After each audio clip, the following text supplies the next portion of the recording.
Hi everyone, welcome to this video. This is about criminal procedure, the basic concepts only. This will cover rules 110 to 113. Before we begin, allow me to say that this video is intended for educational purpose only and not a substitute for legal advice. If you have any legal concerns, please contact an attorney or a lawyer, and because this video does not establish any relationship, any kind of professional relationship. Let's start. So, as we start, what is criminal procedure? These are official methods prescribed by the Supreme Court. So again, it is prescribed by the highest tribunal. In the Constitution, we can find there that only the Supreme Court has the power to create rules, or it has the rule-making authority. It is not conferred to Congress. Congress has the power to determine, to create laws, okay? And to create jurisdiction, right? So BP 129, for example. But as to the rules, how to interpret and enforce the criminal laws of our land, it is under the prerogative of the Supreme Court alone. In case of conviction, it's also criminal procedure that can give remedies and reliefs to the person who was sentenced, okay?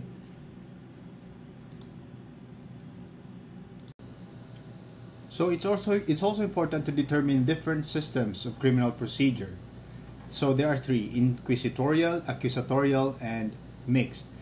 For inquisitorial, it only means that it is an active participation, or it is being left to the exclusive work of the agents of the law. So they are inquisitive. It's like a detective. And then accusatorial is when there is a party that accuses another one, and the judge is somewhat like passive, or somewhat passive active in doing an arbitration between the two parties.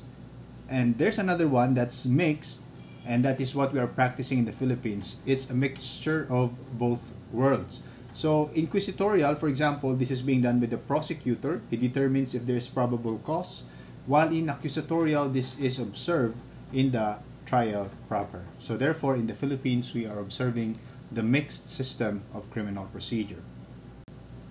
So before we delve into the criminal procedure aspects, we also have to remember the importance of due process. This is a constitutionally enshrined right of a person.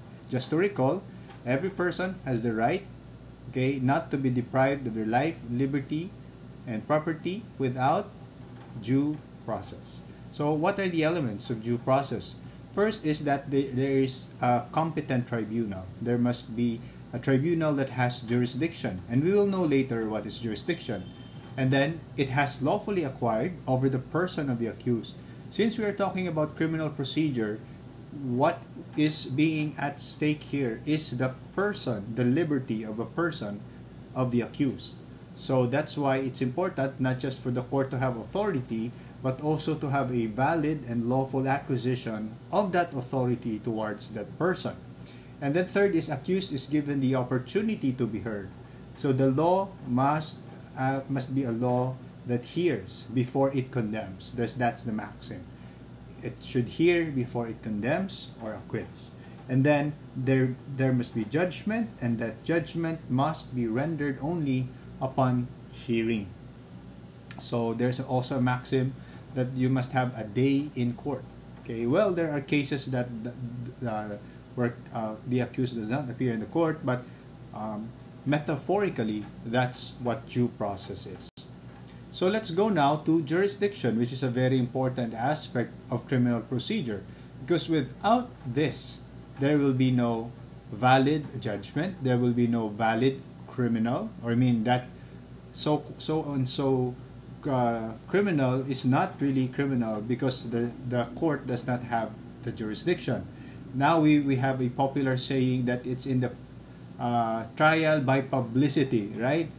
So if that's the public opinion, that's not really the juridical truth.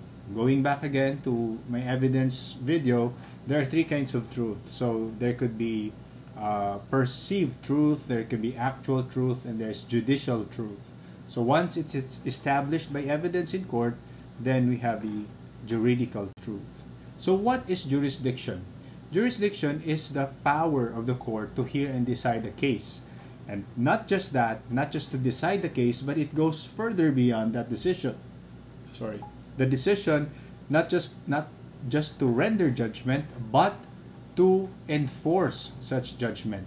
Because it would be impractical, it would be unreasonable, it would be no sense if a tribunal can render judgment but it cannot enforce it. For example, if the court will say he is guilty, but he has no power to arrest that person, he has no power to set free that person, so that is not jurisdiction. Jurisdiction starts from the moment that the court will hear him until it frees him or imprisons him. So that's just my own way of saying it, but that's what jurisdiction is somewhat about. So what are the requisites of a valid exercise of jurisdiction? So for a court to have power, it must have these three requisites. Sorry for the numbering, but these are actually three. So first, it must have the power over their subject matter. What is that subject matter? It's actually the issue in the case. So in this world, there are a lot of issues, right? There's issue in families. Well, in the court-wise, there's issue on drugs, there's issue with minors, there's issue with intellectual property, there's issue with families, so on and so forth. So first, you have to determine, does this court have the power to hear this kind of complaint? Okay, this issue at hand. Second is jurisdiction over the accused or the person of the accused. Does it have power to enforce judgment on that person? How? We will know later. And then over the territory. So if the issue happened within the territory of a court, question, what court has the power to decide and enforce judgment on such person or accused, right? Next, can jurisdiction be waived? Answer is no, it cannot be waived or be subjected to a contract because it is conferred by law. This is different from venue again, just to recall.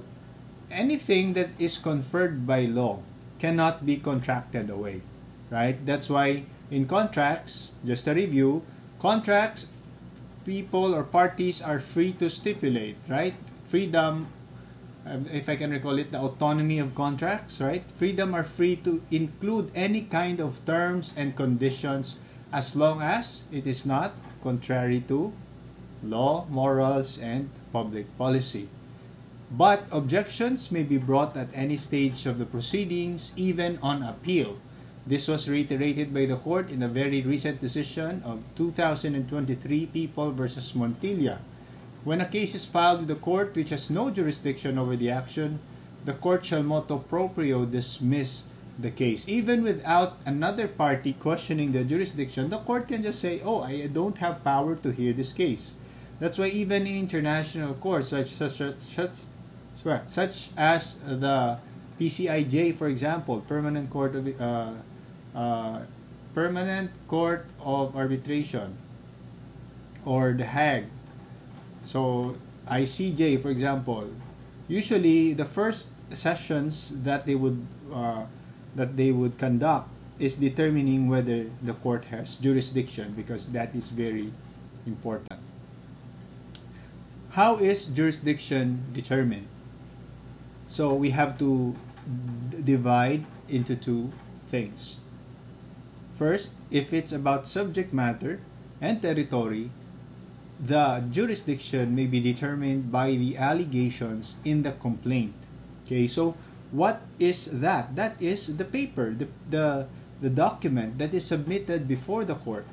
And then the court will read that document and will say if whether or not it has jurisdiction. That's why later on we will see and we will know what is a sufficient complaint. What must be included there so that the court can also determine if it has power to hear that case for the person upon valid arrest or voluntary appearance. We can also know later about valid warrantless arrest. So how can a person be under the power of a court? So that's by issuing summons, but in the case of criminal procedures, that's by issuing a warrant of arrest. And later on, we will know how can a warrant of arrest be issued, or what is it about. Next, what should be done if a court has no jurisdiction? For subject matter and territory, the court may motu proprio dismiss a case at any stage or even on appeal. For person, the accused may file a motion to quash under Rule 117. So, again, you divide it into two categories. Okay? How is jurisdiction over the person acquired by the court? So now, we were talking about criminal cases. So each one will be, like they are accused, right? Question, how did the court acquire jurisdiction? So it can be, number one, by voluntary appearance. So like I just read the news, I reviewed the events transpiring that transpired with Vong Navarro, right? So in one item there, I read that when the court issued a warrant of arrest, he voluntarily appeared before the court. So I reviewed and I asked also the reason why he voluntarily appeared, because it's a mitigating circumstance, meaning if you don't wait, if you will not wait for you to be arrested and you just voluntarily surrendered yourself, that can decrease, that can probably decrease your penalty if you have been proven guilty. Next is by voluntary submissions of pleadings. So, well, this could be in the form of answer or counter affidavit. So the moment or the fact that you replied, the fact that you submitted your answer, except questioning the jurisdiction of the court, then that shows that you are recognizing that court's authority over your person, and by a valid arrest, either by a valid warrant or with a valid warrant or a warrantless arrest. So there are two kinds of valid arrest. The one is with a warrant of arrest, and second is with a warrantless or valid warrantless arrest, which we will know later how. So jurisdiction versus exercise of jurisdiction. I know that some of you may already have idea of it, but just to review, having jurisdiction is the power of the court to hear and decide the case. But by exercise of jurisdiction is the application of the court's authority. So question, can a court have jurisdiction but did not exercise jurisdiction? By that obvious answer, with an obvious answer, it's yes. Because yes, the court can have jurisdiction. It may have complied with all those three requisites, but there may be cases that it was not or did not exercise. When a case is filed in an RTC, it first confirms if it has the jurisdiction to hear the case. Again, upon affirming jurisdiction, the RTC proceeds to exercise this jurisdiction through judicial proceedings like hearing and judgment delivery, or also known as promulgation. So original jurisdiction, the key word here is that the court has the power to hear the case first. Okay, from the word original, it's to hear the case first. For example, the RTCs has the original jurisdiction for civil actions involving titles, possession of real property, and interest therein. Of course, with the exception of unlawful detainer and forcible entry, which are under the exclusive and original jurisdiction of the MTCs. For appellate jurisdiction is the power to hear and decide a case, to review the decisions of a lower court. The power of a court to review the decisions of a lower court. Then we have general jurisdiction, which means that the court's authority to hear and decide a wide range of cases, not limited to a specific type. So for example, the very common example here is the RTC, because it has a wide range, okay, to hear actions in which the demand, okay, and cost or the value of the property exceeds a certain amount. It also has the power to hear other cases. Okay, special jurisdiction means authority to hear a case of a particular kind. So the keyword here is particular. And then that's the example here: family courts, drug courts. We also have IP courts, intellectual property courts. Okay, so on and so forth.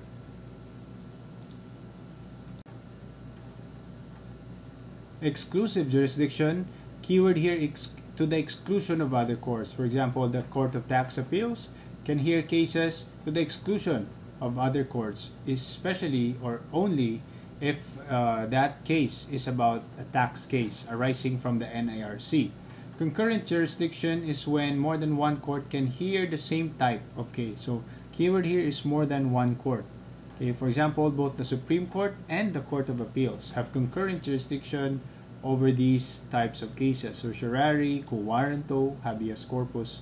Okay, next. Criminal jurisdiction of first level courts. So this is important because you will have to know where will you file such case. First is offenses punishable with imprisonment not exceeding 6 years, or fine not exceeding 4,000 pesos.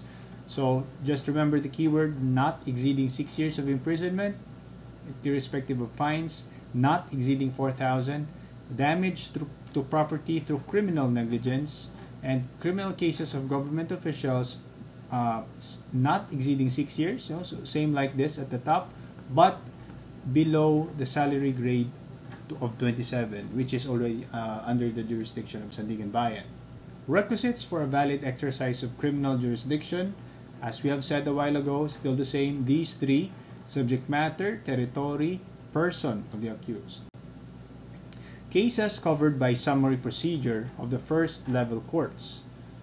Okay, so summary procedure. So again, this is under MTCs, but they will be observing, these cases will have to undergo summary procedures. So these are the BP 22, city ordinances, violations of rental law. As you can observe, these are small infractions of the law. Okay, not exceeding 6 months, or fine not exceeding 1,000. So since MTC is not exceeding 6 years, okay, and not exceeding 4,000 fine, even way lower are summary procedures. Of course, traffic laws, rules, city ordinances, BP 22. Rules on expedited procedure. Okay, just a review. It's designed to streamline the judicial process. Expedited procedure if the claim does not exceed 2 billion, exclusive of interest, of course, forcible entry, and unlawful detainer cases. The reason for this is to streamline and to allow quicker resolution. Of course, if you are involved in a forcible entry and unlawful detainer, what is involved there is possession of property, and that requires urgency, exigency of the situation. These rules are particularly important where courts face heavy caseloads as well, where traditional procedures may lead to prolonged legal battles. Okay, of course, enforcement of barangay amicable settlements, claims of damages where the claim does not exceed 2 million pesos.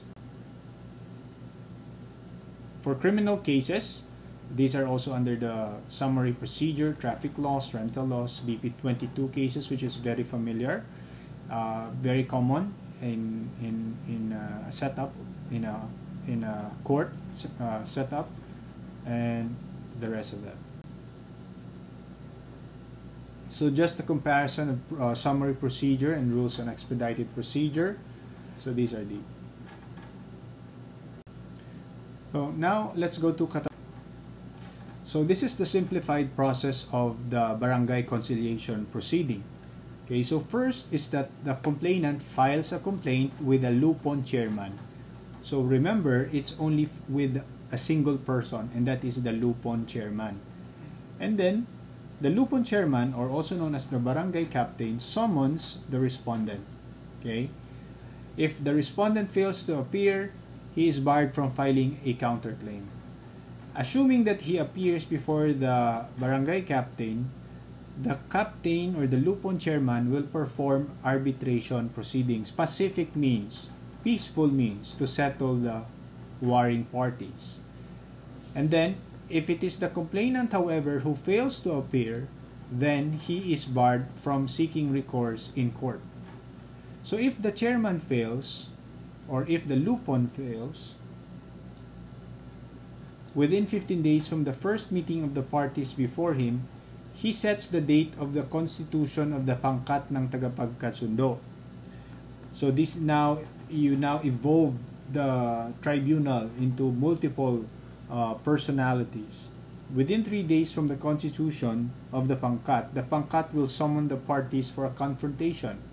And in this time, there will be no lawyers allowed, okay, except when there are minors who need representation and incompetents who may be assisted not by lawyers but by next of kin. The reason for barring lawyers is for the parties not to be intimidated by the presence of lawyers. And then, if they were now gathered, the pangkat shall arrive at a settlement within 15 days from the day it convenes. The period is extendable for another 15 days in meritorious cases. So they will seek after a resolution. Number 6 is repudiation. Either party may repudiate the settlement by filing a sworn statement within 10 days from the date of the written amicable settlement. Within 10 days. Without such repudiation, there will be execution of judgment. The amicable settlement or arbitration award may be executed by the lupon within 6 months from the date of settlement. After this, it may be enforced by a court action. Okay? If the barangay cannot enforce it, then the court can enforce it. And then, certificate to file action. If within 15 to 30 days, the parties fail to amicably settle the matter, the lupon issues a certificate for filing an action in court. CFA. And then, once the certificate to file action is given, the complainant files the case in a court for civil cases or with the office of the public prosecutor for criminal cases. So either of the two. Okay. So give the summary of barangay conciliation proceedings. So first, jurisdiction. It applies if there's a dispute between residents of the same barangay or different barangays within the same city.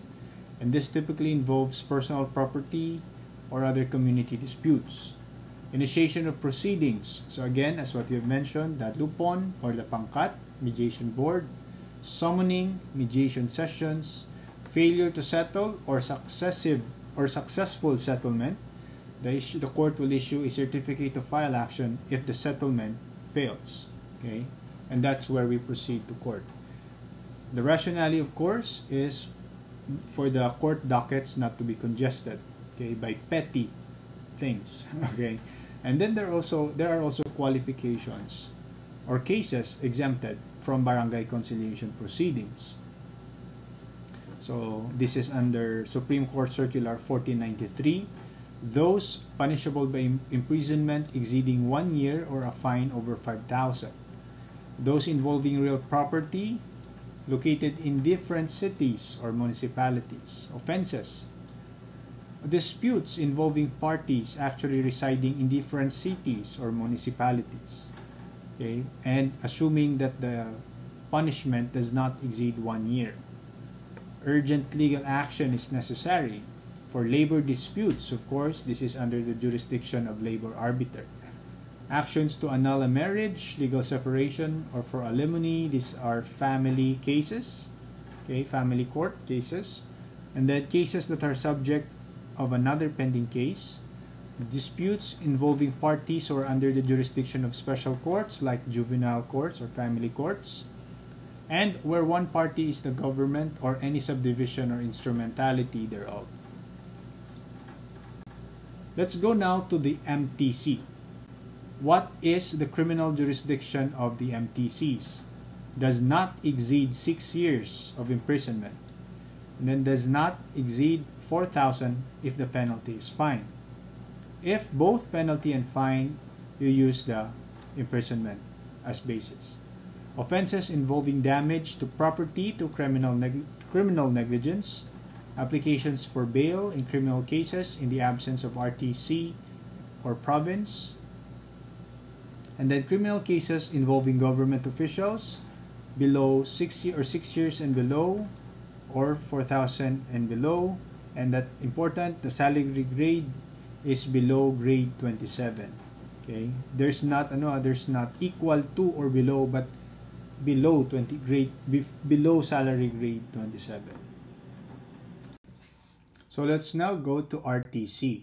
What is the criminal jurisdiction of the RTC?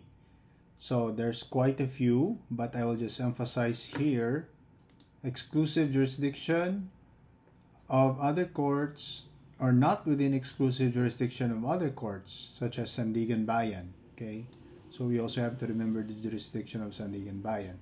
But the keyword here is exceeding 6 years and more than 4,000, or more than 4,000 fine, where the only penalty provided is fine. But again, if both, you have to depend or base it on the imposable punishment. And that again, that would depend on the complaint or the allegations in the complaint. Appellate jurisdiction over first level courts, the power to hear and decide the appeals from a lower court. Other specific laws such as libel, so this is now a special jurisdiction, RA 9165, or the dangerous drugs law, okay, and the intellectual property rights, election offenses, court-martial cases, and offenses cognizable by Sandiganbayan where the information does not allege any damage to the government or an amount not exceeding 1 million. So again, those that are incapable also of pecuniary estimation, which is a very common question in the tests, right? Those that are not capable of pecuniary estimation belong to the jurisdiction of the RTCs.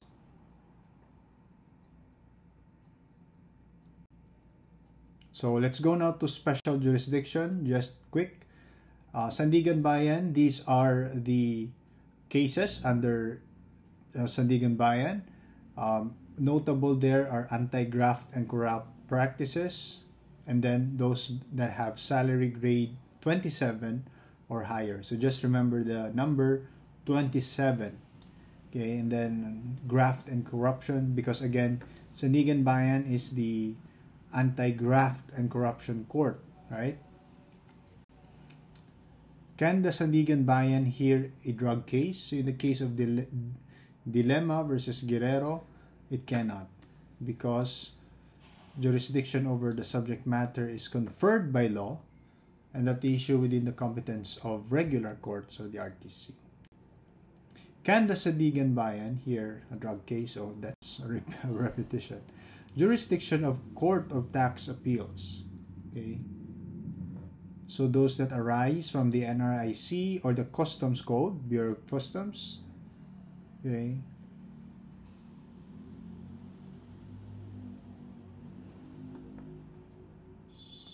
Exclusive appellate jurisdiction in criminal offenses over appeals from RTC in tax cases. Okay, so these are the jurisdiction of Court of Tax Appeals. Prosecution of offenses. What is a criminal action? One by which the state prosecutes a person for an act or omission punishable by law. So this is now under the rules. How is a criminal action instituted? So we divide the answer into two. To those that require preliminary investigation, you file it with the prosecutor. For all other offenses, with the first level courts or the MTCs, right? And what are cases that require PI? Those that are punishable by a penalty of 4 years, 2 months, and 1 day in excess of that, okay? Exceeding, or at least 4 years, 2 months, and 1 day. How should a criminal complaint be made? It must be a sworn written statement charging a person with an offense subscribed by the offended party, charged with the enforcement of the law. So it is sworn, it is charging an offense subscribed by the police, okay, or the offended party. So that's the complaint. When is a complaint or information considered sufficient? So this is very important because this always shows up in the tests. So it must have the name of the accused, the designation of the offense, the acts constituting the offense charge. Also, a popular question is, this must not be conclusion of law, but statement of acts. Okay, and I remember in our CLEP, this must be written not in a legalese manner, but in a way that an ordinary person will narrate. Okay, name of the offended party, because this is where the summons or the acquisition of jurisdiction over person will be based. Approximate time for the commission of the offense to determine if there's prescription, and place where the offense was committed, because this will determine the jurisdiction over the territory. Okay. So what are the requisites in a criminal complaint for the court to have jurisdiction? Okay, it must be in the name of the people of the Philippines. It must charge a person with an offense, and that will include those 5 elements a while ago. It must be under oath, okay, because a complaint is a written statement under oath, right?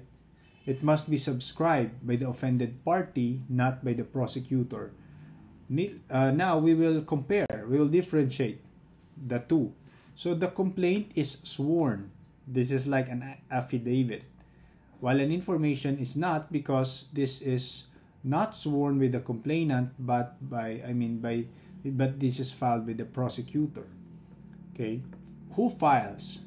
For the complaint, it is filed by the police or the offended party, while the information is filed by the prosecutor. The purpose of the complaint is to determine if there is probable cause. Okay, so you file it with the court or with the fiscal's office, and then the fiscal will determine if there is probable cause. Okay, and then if there's probable cause, upon hearing or upon inquiries, because the fiscal will conduct inquisitorial activities, and then he will file an information if there's probable cause for the trial to ensue. And its complaint is filed with the prosecutor again, and information is filed. No, sorry for this. This is filed with the court. Information is filed with the court. Sorry. What is preliminary investigation? It is an inquiry to determine probable cause.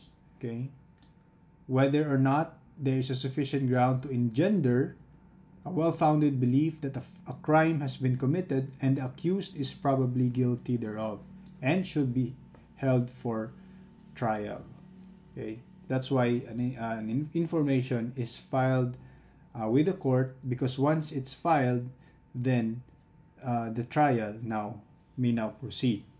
So just remember, preliminary investigation will always determine PC or probable cause. So this is the mnemonic here. Persons who determine probable cause. So who are they? There are 3. First is the judge. Okay, we can start with the judge in issuing a warrant of arrest.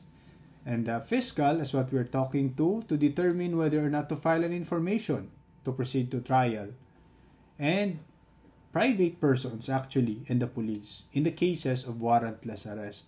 So there are 3 grounds for arresting a person without warrant, and one of that is when you have probable cause to believe that that person has committed an offense or the crime. So based on your personal knowledge, not on what you heard, but based on your own sound judgment, okay, or probable cause. What is the nature of a preliminary investigation? It is inquisitorial and not adversarial by nature. That's why there's also a question that what if the fiscal's decision was raised before the DOJ, and the DOJ I think has 60 days, and what if the decision reversed and it is already in the trial stage? So the trial already started. So one answer is that the trial should proceed because of the different nature of the two. One is inquisitorial and the trial stage is already accusatorial. And once it is in the hands of the court, then it is now under the hands of the judiciary. Okay? And since it is not a trial, it does not involve direct and cross-examination of witness. So if the fiscal receives the complaint, he will not going to make a mini trial inside his office. He will only send letters, ask for answers, okay, clarification. But there's no cross-examination. Under the rules, the complainant cannot directly question the accused, something like that. But here, it's not the standard or the quantum of proof is not guilt beyond reasonable doubt, but probable cause. Okay? Practical benefits of a PI, what are these? To protect the innocent accused. Okay? Probably in this case, there are innocent people who were just merely accused by malicious, oppressive prosecution. So the PI will protect him because on the fiscal stage, if the fiscal by his discretion, he can already say that there's no crime here. Okay, so he won't proceed, and then it will also protect the state from expenses or from expensive trials and useless trials. So this is now the question a while ago: when is a preliminary investigation required? When the penalty of the crime charge is at least 4 years, 2 months, and 1 day. So 421D. So this is the chart that shows the table of penalties. So this is where the preliminary investigation is needed. At least 4 years, 2 months, and 1 day. So it is prisión correccional maximum. And then up to reclusión perpetua. So the cases under here require preliminary investigation. So what is a prosecutor? He is the person responsible for deciding whether to prosecute a person and directing and controlling the case against the accused in criminal proceeding. So remember that a prosecutor is under the Department of Justice. And the Department of Justice is what branch? It's the executive. That's why if you go to the courts, you will see there some cases that they start at People versus Juan de la Cruz, for example. That is a criminal case. Because going back to our criminal one, it means that every crime is an outrage against the state. And as the state, if you commit crime, your real enemy is actually the people of the Philippines. And the offended party is merely a witness. So as an offended party, the state, he will send his own representative to direct the prosecution against you. And that is the prosecutor. That's why when the prosecutor conducts his own investigation, it is the executive who has the interest, because the executive has the duty to enforce the law and to execute the law. When it is now filed with the court, then it is now under the hands of the judiciary, which is the court. No? And there's another aspect there which is called the private prosecutor. He is the authorized person by the chief prosecutor or the regional state prosecution and approved by the court to prosecute the criminal action up to the end or until revoked. He may be usually authorized because of there's too much cases or there's a lack of public prosecutor. So it is authorized. Remember that he must have, or the private prosecutor, usually these are lawyers, practicing lawyers, they must ask for the approval from the judiciary and from the executive. Okay? Next. Can a prosecutor be compelled by mandamus? So this is a common question in exams. No, because mandamus is to compel the performance of a mandatory duty. So it's like they are performing only because of the routinary. while discretionary requires judgment. It requires analysis, it requires independence of thinking, and the prosecutor's duty is discretionary. Mandamus or mandamus will generally not apply because it is to compel to do a certain particular thing. However, mandamus will prevail if there is preponderance or there is a strong support that the prosecutor could have done or could have performed the task, such as conducting the PI. Okay, but such mandamus will only compel him to decide, but not what to decide. Okay, so that's MTC versus Reynaldo. What are private crimes? This is important because you will determine also if there is a valid complaint. So private crimes are those that cannot be prosecuted except upon the complaint of the offended persons or parties or people authorized by law. So examples of private crimes: adultery, concubinage, sorry for the wrong spelling, seduction, abduction, acts of lasciviousness, and defamation. So the primary reason why is this, because there are cases where people would just rather want to suffer their outrage in silence rather than to undergo the shame, the exposure of public trial. For example, in adultery, if the wife, so adultery is when the wife had a paramour. So if the husband just wanted to be silent rather than be exposed there publicly, so he can just pardon, right? Pardon, or maybe worse, consent to that. So that's under the rules as well. What is the rationale? Again, I just said it in advance. They would rather suffer in silence than go to the stress of public trial or the shame of it. So when can the crime of adultery and concubinage not be prosecuted? So as we have said, if the offended party consented or pardoned, okay, and when the other guilty party was not included in the complaint. So when you file a case against your cheating husband or your cheating wife, don't just include her or him. Include also the paramour or the concubine. And also the other way around. Don't just file a case against the concubine or the mistress or the paramour. Both of them must be included in the complaint. Otherwise, it will be a void complaint. Who can file a complaint for crimes of seduction, abduction, and acts of lasciviousness? In this case, not just the offended party, but the people authorized by law. Assuming because these people, these victims, or these offended parties may have no strength to do so. That's why the law authorized guardians, grandparents, and if the original party dies or becomes incapacitated, offended party, the state shall initiate the criminal action in behalf of her. So again, this is very airtight, right? If the guardians won't, if the ascendants won't, the state will. Okay, because again, these are crimes are outrage against the state. The state does not want these things in his territory. Okay, what is duplicity of offense? This is important because this is also a ground for, I think, quashal, right?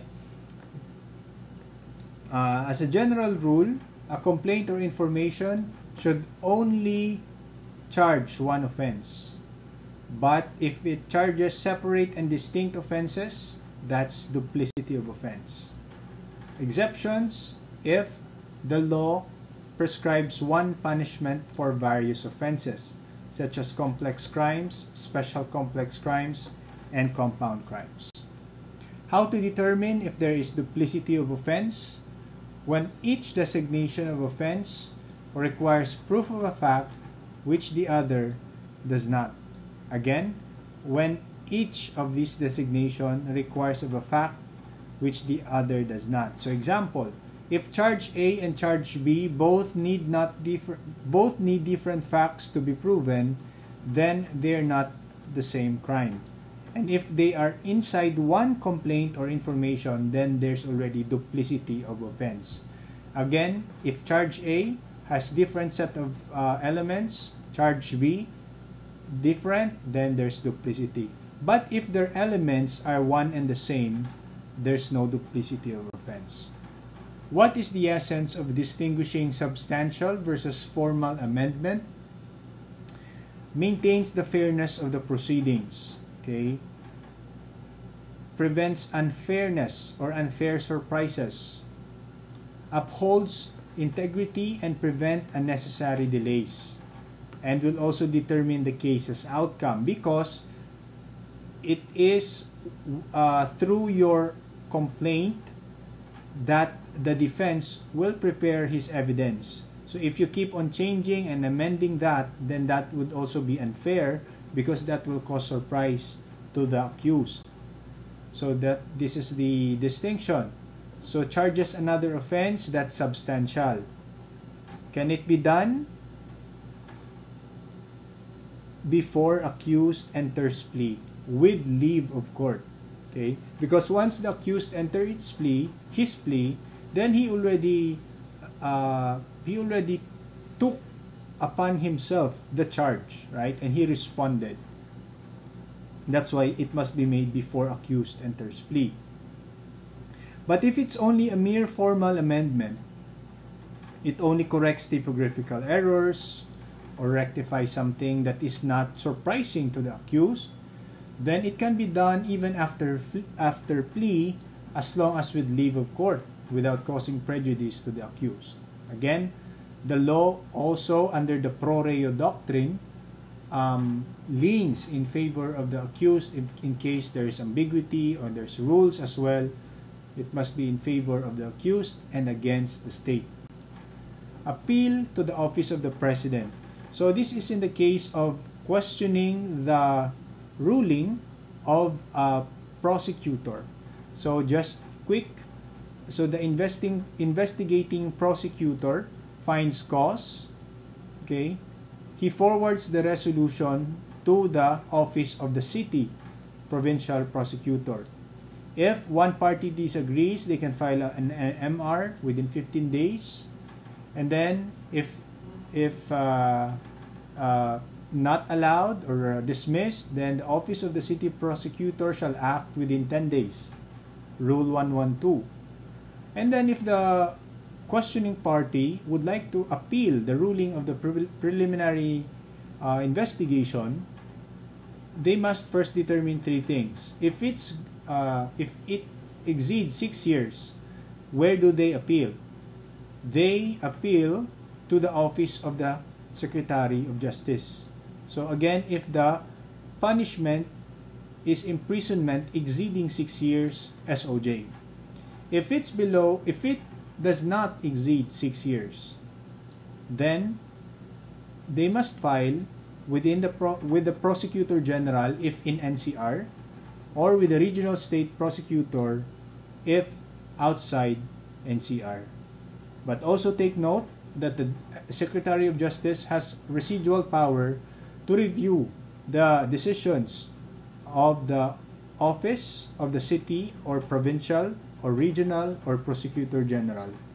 Resolutions under the categories of 6 years and below, or those with the Prosecutor General and Regional State Prosecutor, are not appealable to Secretary of Justice. This is according to DOJ Circular Series, Circular number, I think 27. Okay, Circular 27. This is also to prevent smaller cases or smaller crimes to be congesting the dockets of the office of the Secretary of Justice. Okay, and going back again to the chart, we can see also, I have a chart there. If you can rewind, you will see there the table of penalties. And so once it's with the office of the Secretary of Justice, the Secretary may reverse, affirm, or modify. And then the decision is final if below reclusion perpetua or life imprisonment. But if it is reclusion perpetua, then MR within 15 days, and he can appeal before the office of the President. He will exercise quasi-judicial power, and so on and so forth. You now proceed to the CA and SC. So now, how should a criminal information be made? First is that it is an accusation in writing, subscribed by the prosecutor, and filed with the court to initiate the trial. So that this is already in our chart a while ago. So let's go now to arrest, preliminary examination, and inquest. So there's a difference between PI and PE. For arrest, what is arrest? Arrest is the taking of a person into custody so that he may be bound to answer the commission of an offense. This is not to punish him right away, but to be bound to answer only for now. Okay? To take him into custody. So what is arrest? So how should the taking be made? Okay? The law says, the rule says, it can be done by actual restraint. And how should this be done? No violence and no unnecessary activity or force. Again, no violence and no unnecessary force. So by actual restraint or by voluntary submission. So just to recall again, in one case, recent popular case involving one celebrity, that when the court released the warrant of arrest, he surrendered. Because again, that's also a form of submission or being arrested, and that can be counted as a mitigating circumstance. What is a warrant of arrest? It is a legal document issued by the judge authorizing the enforcer to take a person into custody or to arrest a person. Okay. How is a warrant of arrest obtained? There are two steps: filing by the prosecutor and determining by the judge of the existence of probable cause, and examination of the complainant and his witnesses in writing under oath by a judge. So when you want to avail a warrant of arrest, you have to go through with the executive and the judiciary. So first, the prosecutor. He must first determine probable cause. And of course the judge, examine in person, okay, the complainant under oath. Meaning, if you lie, then there's also corresponding penalty. So he must be examined personally. And actually, in one case, the court said that there's also a circular that this can be done after office hours if the urgency of the situation requires, and it can be done in the house of the judge, right? And also, if the judge cannot find probable cause, he may dismiss the case or ask the fiscal to submit additional evidence. Okay? If he dismisses the case, there must be a reasonable basis for the dismissal. If probable cause is found by the judge, okay, he will issue the warrant of arrest. Until when is the validity of a warrant of arrest? It does not have an expiry date unless it is recalled by the person named in the warrant. It is recalled by the judge or by the court, or the person named in it has been arrested or submits himself with the court. The 10 days there under the rules is just a return of the report, to make a return. Okay, the enforcing officer, the arresting officer should report back. Okay, but that's not the expiry. Okay. So now we can distinguish preliminary investigation and preliminary examination. So the nature of PI is inquisitive, while preliminary examination or PE is assessment. So the judge assesses the complainant under oath, his witnesses. Purpose of the PI to determine whether to file charges in court through the information, while PE is to determine issuance of warrant of arrest. Conducted by the PI is conducted by the PROSEC, while PE is conducted by the judge. Rights of the accused is to present counter evidence, while in PE, same. Inform of the nature, because the nature of information is the content of the information is very crucial. We also have the variance test, that a person can be sentenced if the sentence necessarily includes or is necessarily included in the offense charge, right? So these things are very important. When can there be a valid warrantless arrest? So again, warrantless, walang warrant. This is under Rule 113. This is a very common question in exams. We can answer in 3 simple words. Okay, in flagrante delicto. What's the other one? Hot pursuit. And the third one is escape. Prisoner escapees. Okay, in flagrante, that just remember the words in his presence, and then the 3 tenses: was or has committed, is committing, or attempting to commit. And then hot pursuit, just remember the personal knowledge and probable cause. Okay, this must not be hearsay. The opposite of personal knowledge is, let's say you arrived, you are a policeman or you are a strong man. Okay, you are a superman. You arrived at the scene, and then someone just told you about this. And then if you arrested that person, you are in violation of this rule, because that's not your personal knowledge. That's just hearsay. Okay? Prisoner escapes, and that's self-explanatory. And then, if there is a valid warrant, how should the arrest be made? So, arresting officer should, number 1, inform the person to be arrested of the fact of the warrant. So you say to him, a warrant has been issued against you for your arrest, and you are arrested by or under the cause of this alleged crime. So I know that there's a complete script for that, but I don't have it here right now. Maybe our policeman friends can help me through the comments if you have. And the exception of this is when the person to be arrested tries to flee or forcibly resists.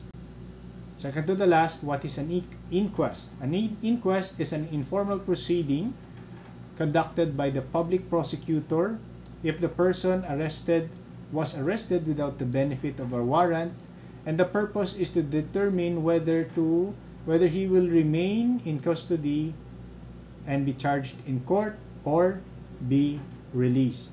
So the purpose is whether or not to proceed to trial or while remaining in custody. Okay, so this is still due process. So what is being questioned here is the validity of the in flagrante delicto, or if the hot pursuit was valid, or if indeed, number 3, that person has escaped from the facility of, or the prison facility of the government. So as we end, I'd just like to leave these 2 verses. The Leviticus says, "Do not pervert justice, do not show partiality, but judge your neighbor fairly." So again, due process, fairness is the essence of criminal procedure. Deuteronomy 16, "Follow justice and justice alone, so that you may live and possess the land the Lord your God is giving you." So again, why is justice worth pursuing? Because at the end, at the at the big picture of life, there is a greater reward from the higher being. There is a blessing from God when man pursues justice and justice alone, even though for now it cannot be seen by others, but the Lord sees what you're doing, even no one is looking, and The moment you live for justice, you will earn and reap His favor. Again, thank you very much for watching. Please don't forget to subscribe. Bye-bye.